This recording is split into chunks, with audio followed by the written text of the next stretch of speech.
Bucs fans owe Baker Mayfield a thank you. That and more on today's episode of Locked On Bucs.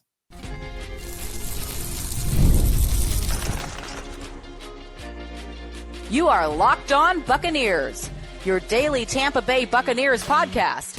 Part of the Locked On Podcast Network, your team every day. What's up, and welcome into this episode of Locked On Bucs, your daily podcast covering the Tampa Bay Buccaneers, part of the Locked On Podcast Network, your team every day. I want to thank you for making Locked On Bucs your first listen review every day. Don't forget you can subscribe or follow for free on YouTube or wherever you get your podcasts. And of course, you can follow along on Twitter. I am James Yarcho at JYarcho_Bucs, credentialed member of the media covering your Tampa Bay Buccaneers, here with you every Monday through Friday, along with the everydayers. And for that, I want to share my appreciation for your continued support of the show.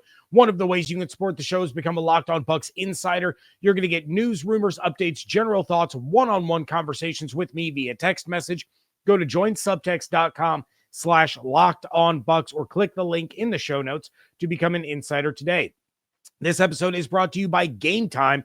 Download the Game Time app, create an account, and use code LOCKEDONNFL for $20 off your first purchase. Some things to discuss regarding Baker Mayfield, as well as a signing that the Bucs made that some believe is actually underrated. That's all coming up in a little bit, but let's start off with Lavonte David, who appeared on the Rich Eisen show to discuss a few things, starting with his return for a 14th season with the Tampa Bay Buccaneers and Baker Mayfield's role in that decision.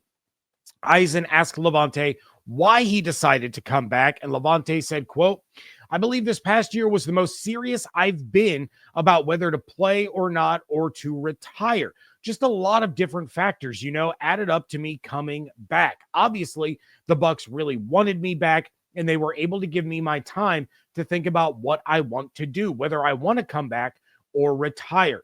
And all the pieces lined up for me to come back. So I thought, why not?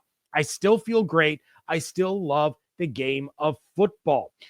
That's the thing about me. I'm a fan of football. I love watching the game when I'm not playing it. And I think that love for it is still there. And my main thing is the Tampa Bay organization. They welcomed me back. They wanted me back. They made me feel even better about my decision. End quote. It was after that when Eisen asked what kind of factor Baker Mayfield played into his decision, knowing he had a quarterback there and a chance to win. And that's when Lavonte told him, quote, "That's real big. That's real big too. Baker reached out to me as well over the offseason. He knew I was contemplating retirement or coming back, and he reached out and said he would love to do it with me again one more time. The way the season ended last year, we weren't happy about it. We felt like we'd go further than we went, so we thought, why not do it again? Baker is the guy, a true leader, man. Just loves the way he plays the game, love the way he carries himself off the field, and everybody in the locker room loves him. Everybody loves him. We want him to be part of this team, and he's taken over. He's doing great. Made the Pro Bowl 2 years in a row, and he just wants to keep on excelling. He wanted the guys around him like me, Chris, Mike, Vita Vea, a lot of the guys he's comfortable with. He wants to continue to be around them and hopefully win a Super Bowl with him." End quote. I don't want to gloss over this because I think it's actually incredibly important, the question that was asked in the answer that was given. But think about all those glowing remarks that Lavonte had about Baker. Now I want you to think about if Lavonte was on, say, the Steelers or the Giants or the Tennessee Titans. He's not coming back. He's not playing a 14th season. He's not going to go into a year in New York where they're deciding between Jameis Winston or over-the-hill Russell Wilson.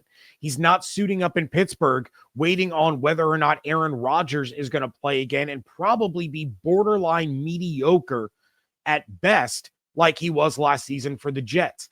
He's not going to go out there and rely on a rookie quarterback or a second-year guy. Baker Mayfield is a big reason that he is coming back because not only does Lavonte believe in him, but so does the rest of the team. Other than Brady, has there been another quarterback in Lavonte's career that he could be confident about? The closest would be Jameis, outside of Baker Mayfield, of course, but I don't think anyone in that facility, in that locker room, was confident that Jameis was going to lead them deep into the postseason or to a Super Bowl. Before Jameis, Lavonte had quarterbacks like Mike Glennon, Josh McCown, Josh Freeman, Ryan Fitzpatrick was sprinkled in there over the course of a couple of years. He's on his fifth head coach, but it's the quarterback that makes all the difference, in Tampa, in the NFL. When you're at this stage in your career where Lavonte is, you're looking to win a championship. The personal accolades for Lavonte will never be what they should have been, and that's an absolute travesty, but that's an entire show in and of itself. The money that he's made, he's got that. This is about winning another Super Bowl. This is about adding on to his own legacy as well as getting a third Lombardi inside of one buck.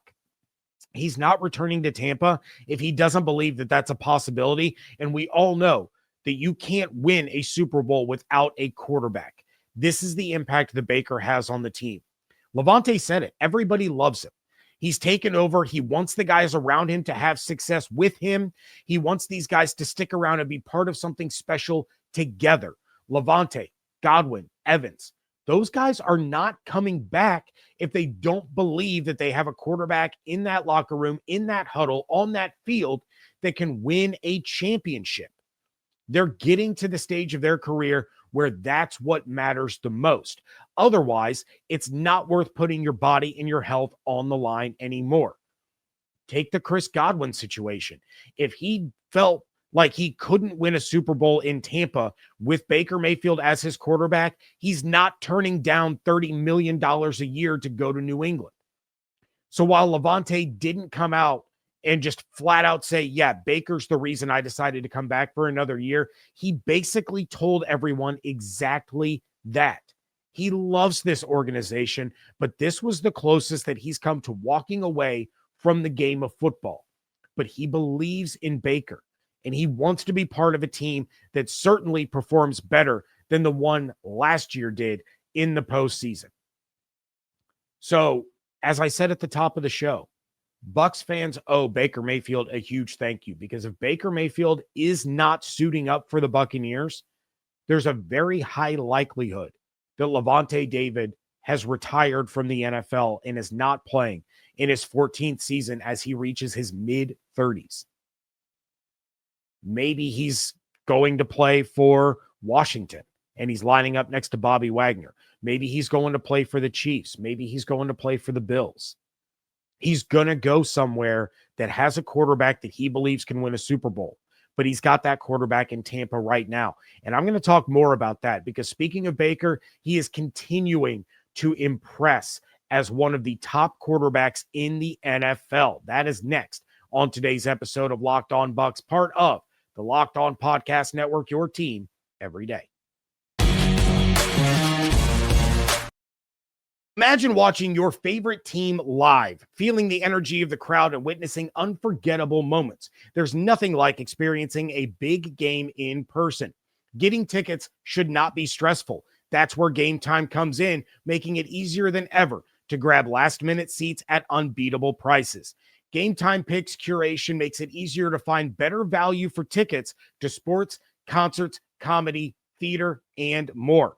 I just checked the Game Time app. There are amazing deals on some huge matchups coming up. In fact, I used Game Time to snag some tickets for a game that I'll be going to next week, as well as a concert that I'm going to this weekend. But that game I'm going to next week, that might be the best deal I have ever gotten on tickets for any event. These seats are incredible. I can't wait to share them with all of you.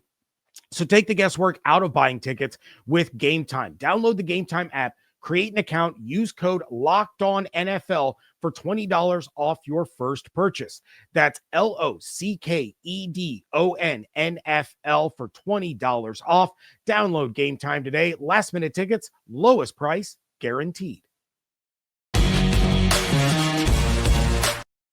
Thank you again for making Locked On Bucs your first listen review every day. For your second listen, check out the Locked On NFL Draft podcast with Damian Parson and Keith Sanchez. Now that the season is over, get the latest draft rankings, rumors, and news every day. Find Locked On NFL Draft on YouTube or wherever you listen to podcasts. It's almost that time of year. We're working on the Locked On Podcast Network mock draft. I've already made my selection for the Tampa Bay Buccaneers. Cannot wait for you guys to hear this mock draft because it is certainly an interesting one. But back to the Buccaneers, back to Baker Mayfield. One of the things that everyone looks for in a quarterback is their ability to be clutch.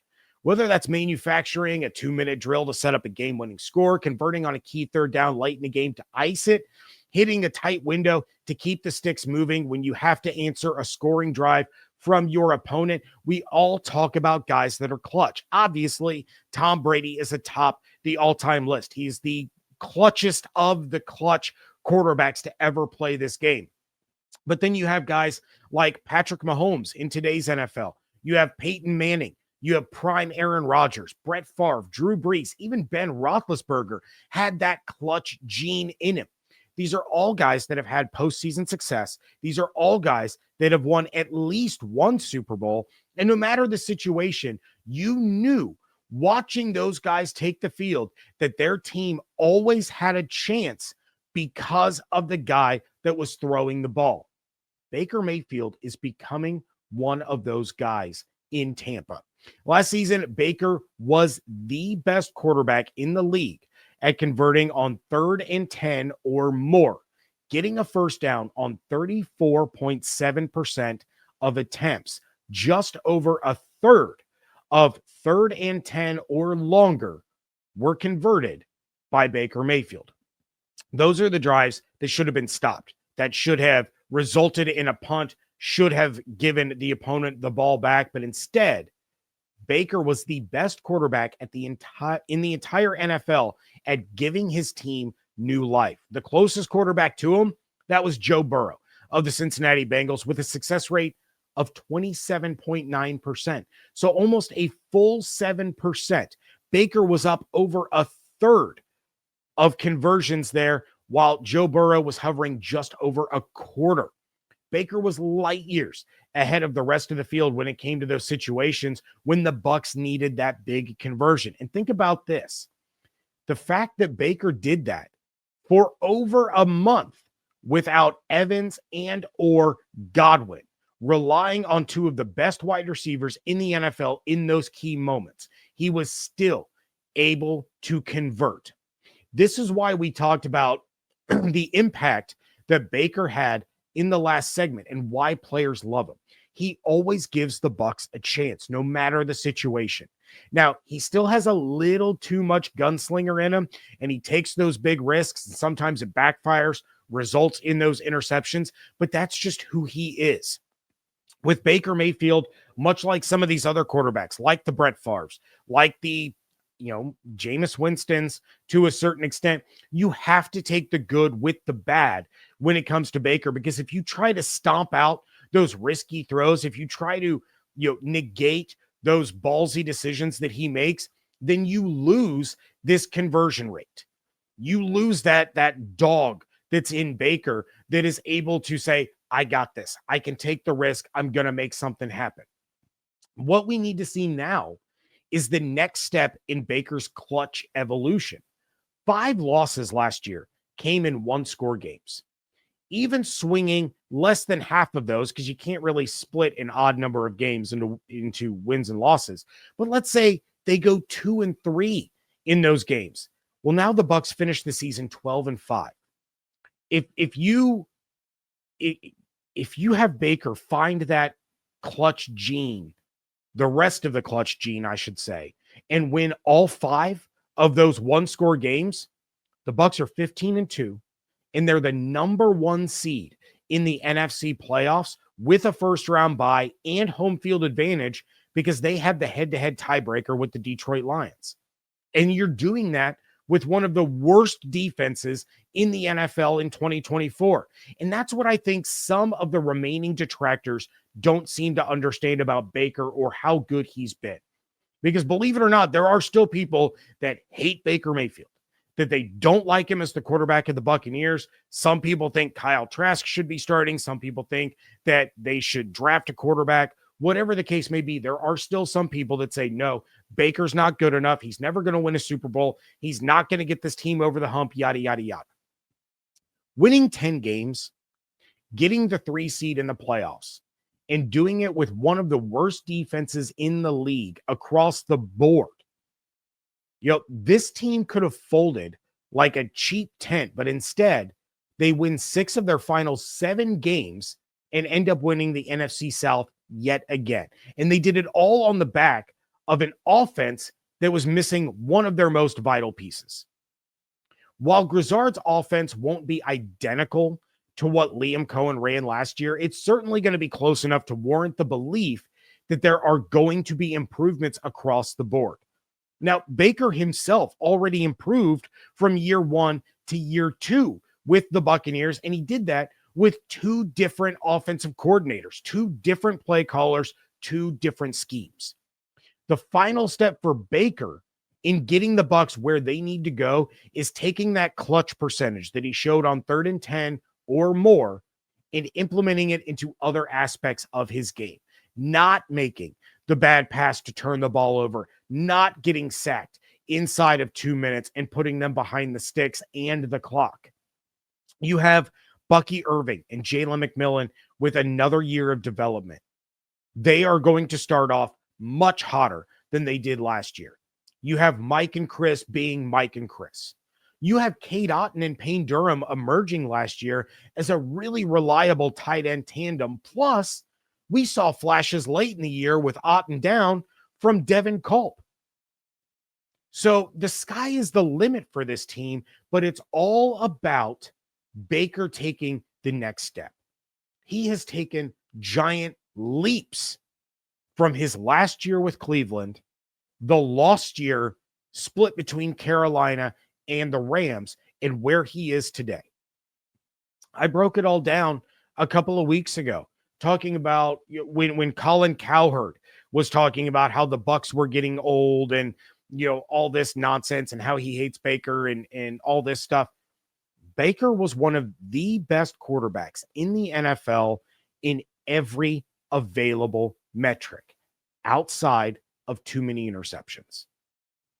That's where the problem is going to lie. Again, you don't want to take the gunslinger out of Baker because that makes him who he is. But at the same time, you need to mitigate risk and you need to bring those interception numbers closer to what they were in 2023 than what we saw in 2024. If you're telling me that Baker can finish in the top 4 in the NFL in completion percentage, yards, touchdowns, third-rate conversion, and he can cut those interceptions down to have 40-plus touchdowns, but only 10 interceptions, the Bucs are making it to the NFC Championship at a minimum, even if the defense doesn't improve across the board, which I believe they will. We're going to talk more about the defense in a little bit. But you have a draft coming up in 4 weeks where they're going to address linebacker. They're going to address edge rusher. They're going to address corner. They're going to address safety.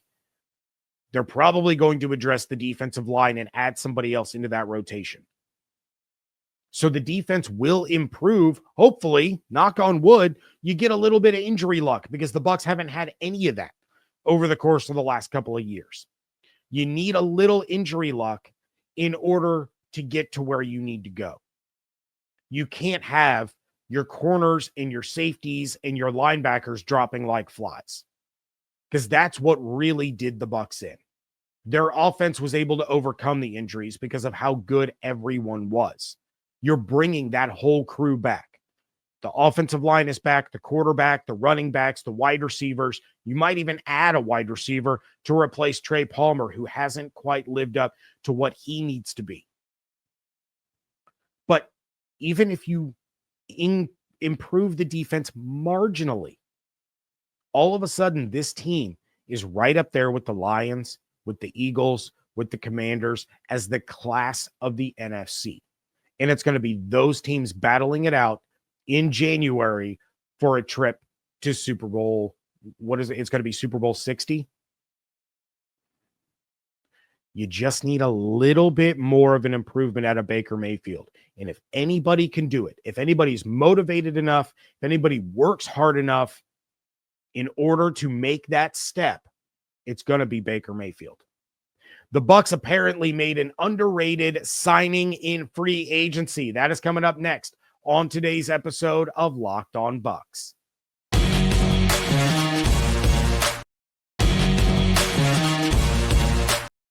Wrapping things up here on today's episode of Locked On Bucs. And according to Eric Williams of Fox Sports, the Bucs may have had an underrated free agent signing. So Eric compiled a top 10 list of the underrated signings to this point in free agency, with Najee Harris going to the Chargers at number 1. And I can't say that I blame him. Like, I totally get that pick. Dobbins did really well for the Chargers when he wasn't out with injury. That's always a problem with J.K. Dobbins. He is what you would consider injury prone. Gus Edwards, kind of the same thing. But Harris in that run-heavy offense under Harbaugh, that could be really, really exciting to see. I'm definitely going to be keeping my eye on Najee Harris when it comes time for fantasy draft season. But you had signings like Ernest Jones to Seattle, Kevin Zeitler to Tennessee, Joey Bosa to Buffalo, and Jacoby Brissett to Arizona to round out the top 5. Coming in at number 8 was Haason Reddick's one-year deal with the Buccaneers. Williams said, quote, "Looking to put a tumultuous year with the New York Jets behind him, Reddick gets a fresh start with defensive guru Todd Bowles and the Bucs. Tampa Bay needs a legitimate edge rusher. Kalijah Kancey led the team last season with just 7.5 sacks. Reddick had just 1 sack in 10 games after a contract impasse in New York. Before that, however, he notched double-digit sacks in each season from 2020 to 2023. Elite pass rushers can produce at a high level into their mid-30s, so expect the 30-year-old Reddick to return to form and give the Bucs a good return on their investment," end quote. Now, we've talked a lot about Reddick coming to the Bucs and what he could do for the defense if he returns to form, which I believe that he will. Obviously, so does Eric Williams of Fox Sports. But at the very least, he provides enough of a threat to create opportunity for guys like Yaya and Kalijah Kancey in order for them to get the job done. At least more so than they were able to, create last year, considering Yaya was really the only edge threat that the Bucs had, and then Kancey was still able to take advantage of the extra attention that Vita Vea draws. Now, Anthony Nelson still had his moments. Joe Tryon-Shoyinka, he never panned out, ever. So I wish him the best of luck in Cleveland. I don't think he's ever going to get better than what we've seen. Chris Braswell, I'll talk more about him in a minute. But the thing is, this is why I say the Bucs are not done addressing the edge rush position. They still have to continue to beef up that group. If one of those guys goes down, Yaya or Reddick, then you are right back where you were last year. And that isn't anywhere close to being good enough. If Yaya goes down or Reddick goes down, you're relying on Vita and Kancey to basically generate the majority of your pass rush, while Nelson gets some wins here and there. Now Todd is having to bring in reinforcements from other position groups. He's having to blitz Antoine Winfield Jr. He's having to blitz Lavonte David. He's having to blitz Tyke or Christian Izien and those guys. Then you're also, on top of all of that, relying on a massive jump for Chris Braswell from year 1 to year 2. Not only that, but let's say that Haason Reddick has a monster season. He comes away with 12 sacks. Now you have a 31-year-old coming off of a massive bounce back season, and he's going to look to get paid. Now, the Bucs have been great about rewarding their own and rewarding these guys that they bring in on one-year prove-it deals. But they may not have the funds to give Reddick what he's looking for after a year like that. Not saying that they won't try, but, maybe Reddick is looking for a 3-year deal and the Bucs aren't willing to do that. So now you have to go back to the well again in 2026 to bring in a guy unless you get him a year early in this draft coming up next month and then allow him to develop without the pressure of having to step in and immediately be the lead dog on the defense. I'm not saying that these guys can't be the lead dog on the defense. You know, guys like Donovan Ezeraku that we talked about on yesterday's episode with Evan's mock draft, or James Pierce Jr., Mike Green. But that's a really difficult jump for a lot of these players to make. You know, not every edge rusher that gets taken in the first round is all of a sudden an alpha on the team that he goes to. He's not all of a sudden getting double-digit sacks right out of the gate as a rookie. It usually takes a little bit of time. Having a year under your belt as a rotational guy to gain that experience, to get a feel for the differences of the NFL game, to continue to develop your pass rush moves and not rely on just speed or just power. You know, that could be huge moving into year two if Reddick either leaves or doesn't pan out. Now, there's also the possibility that you draft that edge rusher, so you have that guy, you have Yaya, and then Reddick comes back. You still have Nelson under contract for 2026. You still have Braswell under contract for 2026. All of a sudden, you have an absolute stable of guys that can consistently get after the quarterback. There's the old mantra that you can never have too many edge rushers, which in today's NFL is very true. You cannot risk losing your ability to rush the quarterback due to an injury and then still expect to make a deep run in the postseason. Look at the Eagles last year. They had weapons on top of weapons on top of weapons when it comes to getting the quarterback. That's why they beat the ever-loving snot out of the Kansas City Chiefs. Mahomes hadn't had to run for his life the way he did in that game since Super Bowl 55 when he faced the Bucs, who got after him with weapons on top of weapons on top of weapons. And they didn't have to blitz.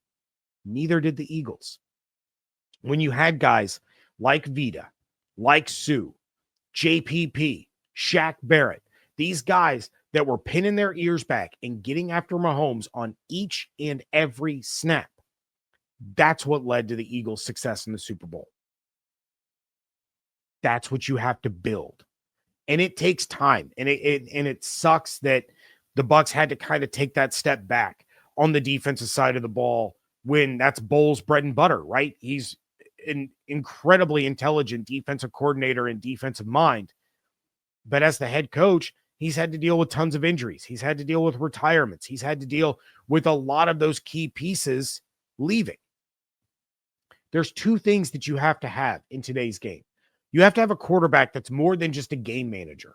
And then you have to have the ability to get your opponent's quarterback on the ground. The Bucs have the former. They have to focus on beefing up the latter. We're all excited about Haason Reddick. We're all pumped to see what he can do in this defense, to see him suit up for the Buccaneers and be that tandem with Yaya Diaby and to help Chris Braswell and to be there with Anthony Nelson. But you cannot stop there. You have to add more, and it has to be in the first 2 days of the draft if they are going to be an impact member of the defense in 2025. That's going to do it for this episode. Please check out everything going on Twitter at Locked On Bucs, at @JYarcho_Bucs. Make sure that you are subscribed or following on YouTube with those notifications turned on, as well as wherever you get your podcasts. And of course, you can become a Locked On Bucs insider. Go to joinsubtext.com/LockedOnBucs or click the link in the show notes. Hope you all have an absolutely outstanding day. Stay safe, stay healthy, fire the cannons. I want to thank you so much for joining me right here on Locked On Bucs, part of the Locked On Podcast Network, your team every day.